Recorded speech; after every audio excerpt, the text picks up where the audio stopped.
Grabatzen ari garen unean gaueko 11 izateko 2 minutu falta diren honetan, Dariok eta Gaskuek Zabala eta Gabirondoren aurka Iruñeko Labrit pilotalekuan jokatu duten San Fermin torneoko B-serie txapelketako B-multzoko bigarren norgehiagokaren analisia egingo dugu.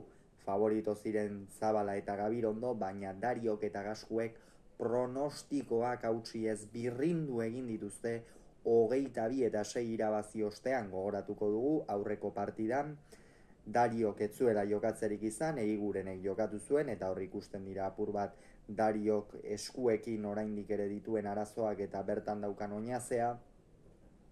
Eigurenek eta Gaskuek Agirre eta Eskirozen aurka 22 eta 10 galdu zuten. Zabalak eta Gabirondok berriz gaurkoa zuten lehen norgehiagoka, eta oso partida garrantzitsua zen Dario eta Gaskuerentzat. Zergatik? Tanto kopuru zehaz bat behintzat egin beharra zeukatelako, eta bestetik tanto aukerekin jarraitu ahal izateko behintzat, tanto gutxi jaso behar zituztelako, eta halaxe egin dute.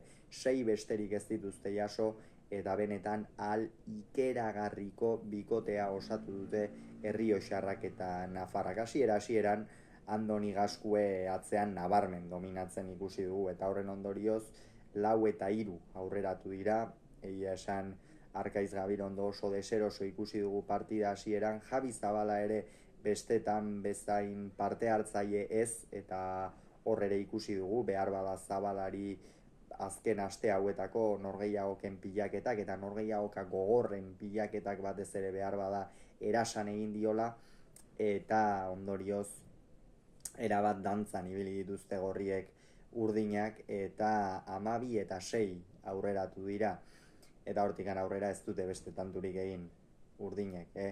Dariok partida ikusgarria jokatu du, pilotek ere bere alde egin dutela esan beharra dago, baina Zabala ere pilotari bizia da, eta denek pilota berdinekin jokatzen dute, baina Dariok egin duen partida ikusgarria izan da, erabat arriskatu egin du, bazekien zenolako partida egokitzen zitzaien, zenolako testu ingurutan zeukaten txapelketa, sakearekin asmatuz, eta hor adibide nabarmen bat egonda, 11 eta 6koa egin duten sakea errebotean sartu du.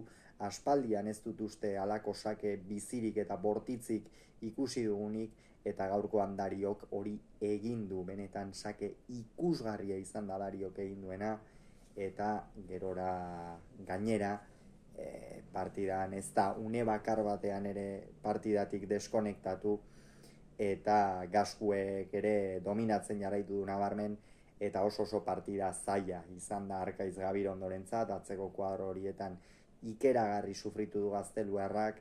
Zabalak esan bezala azken asteetako partiden pilaketaren ondorioz ere ez du asko laguntzerik izan, jokoan ere oso gutxitan sartu da, remate bakarra egin du horrela ikusgarria Logroñoarrak, eta benetan erakustaldia eta kantxan bikote bakarra izan da, eta hori gorriek osatu dutena, Dariok eta Gabirondok, eta azkenerako 18 eta 6 horren ostean zuzenean 22 joan dira, merezidako garaipena inolako zalantzari gabe, testu inguru zail batean, aurrekoan 10 galduta, ez baita erraza buruarekin mantentzea, baina arriskatu dute. Dariok errematean asmatu du, inoiz ez bezala ikusi dugu errematean ezker gantxoarekin eta asmatzen, bestalde efektuarekin min handia egin dio Zabalari, eta atzean gainera Andoni Gaskue handi bat eduki du, badakigu zenolako hankaiokoa duen Larraintzarko atzelariak, eta hori gaurkoan beste behin ere erakutsi du, eta Zabalak eta Gabirondok jada